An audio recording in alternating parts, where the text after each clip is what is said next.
6ই August 1945। Hiroshima শহরটা তখনও ঘুম থেকে পুরো জাগেনি। শিশুরা স্কুলের পথে, মায়েরা সকালের নাস্তা সাজাচ্ছে। আকাশটা আজ অদ্ভুত শান্ত, এমন নীল যেন যুদ্ধ এই পৃথিবীতে কখনোই ছিল না। আর সেই মুহূর্তেই আকাশ ফেটে গেল। সূর্যের থেকেও হাজার গুণ উজ্জ্বল আলো এক সেকেন্ডে পুরো শহর আগুনে গলে গেল। মানুষের ছায়া পুড়ে গিয়ে দেয়ালে আটকে গেল চিরদিনের জন্য। কিন্তু এই আগুন কিভাবে এলো? কেন একদিন সকালে মানুষ নিজেরই তৈরি সূর্যে পুড়ে মরল? দ্বিতীয় বিশ্বযুদ্ধ চলছিল 6 বছর ধরে।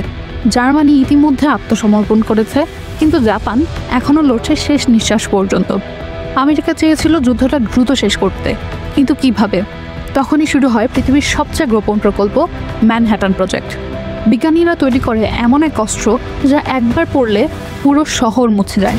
Code name little boy. একটা ছোট ছেলে যে আসলে নিয়ে আসছিল লাখো মানুষের মৃত্যু।